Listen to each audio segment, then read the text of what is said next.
ब्रह्मा मुहूर्त का सीक्रेट सिर्फ 5% लोग ही जानते हैं।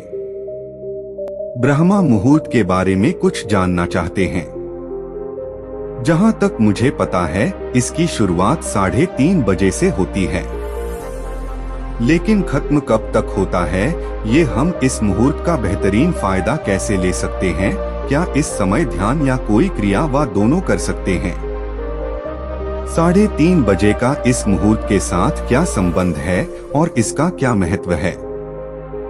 3:30 बजे का समय वह समय है जब 3:40 पर सूर्य उस जगह पहुंच जाता है जहां उसका सीधा संबंध पृथ्वी से हो जाता है। इस समय उसकी किरणें ठीक आपके सिर के ऊपर होती है।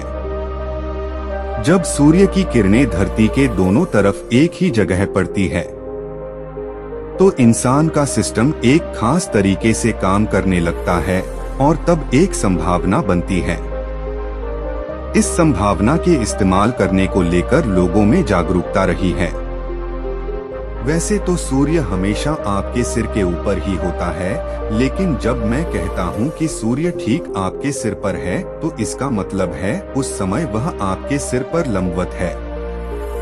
उस समय यह एक विशेष तरीके से काम करता है। यह समय होता है 3:40 से लेकर अगले 12 से 20 मिनट तक। अब सवाल आता है कि इस समय में हम क्या करें? इस समय में हम ध्यान करें या क्रिया करें, इससे कोई फर्क नहीं पड़ता कि आप क्या करें। इस समय में आपको वही करना चाहिए जिसमें आपको दीक्षित किया गया है।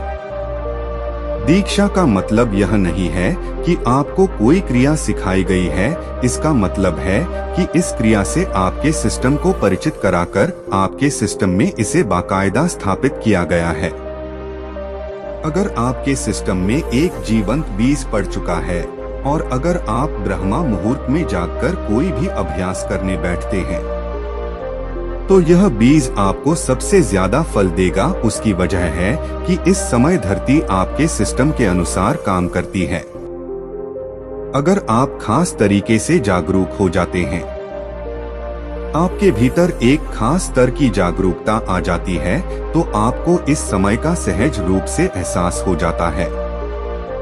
अगर आप सही वक्त पर सोने चले जाते हैं, तो आपको उठने के लिए घड़ी देखने की जरूरत नहीं पड़ेगी। आपको हमेशा पता चल जाएगा कि 3:40 का वक्त हो गया है, क्योंकि यह वक्त होते ही आपका शरीर एक अलग तरीके से व्यवहार करने लगेगा। आप जिस भी क्रिया में दीक्षित हुए हैं, अगर इस समय वह करना शुरू कर देंगे, तो आपको इसका सर्वश्रेष्ठ फल मिलेगा। हाँ, यह समय किताब पढ़कर सीखी हुई क्रिया करने का नहीं है।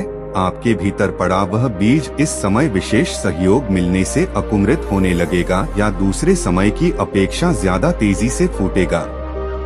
यह समय सिर्फ दीक्षित हुए लोगों के लिए ही अनुकूल है। अगर आप दीक्षित नहीं हैं, तो फिर 3:40 हो या 6.40 या फिर 7.40, कोई खास फर्क नहीं पड़ता है। ऐसे लोगों के लिए संध्या काल ज्यादा महत्वपूर्ण होता है। यह एक तरह का संधि काल होता है। संध्या का मतलब है संक्रमण या एक स्थिति से दूसरी में जाना। सूर्योदय से 20 मिनट पहले व 20 मिनट बाद या सूर्यास्त से 20 मिनट पहले व 20 मिनट बाद का समय संध्या कहलाता है। ऐसा ही वक्त दोपहर 12 बजे और आधी रात को आता है, लेकिन ये दोनों संध्याएं अलग प्रकृति की होती है। दिन में 40 मिनट की ये 4 अवधियां संध्या काल कहलाती है। इस संध्या काल में आपका सिस्टम एक खास तरह के संक्रमण से गुजरता है। इस समय में मानव शरीर में मौजूद 2 प्रमुख नाड़ियों के बीच एक खास तरह का संतुलन कायम होता है। सुबह शाम की ये 2 संध्याएं गैर दीक्षित लोगों के लिए ठीक है, जबकि जो लोग शक्तिशाली ढंग से दीक्षित हुए हैं, उनके लिए 3:40 का वक्त आदर्श है। अगर व्यक्ति अपने जीवन की दिशा को एक खास तरह से बदलने के लिए इच्छुक नहीं है, तो उसे आधी रात को साधना नहीं करना चाहिए, क्योंकि इस दौरान की गई साधना कुछ ऐसे बदलाव लाती है जिसे आप शायद संभाल न पाएं।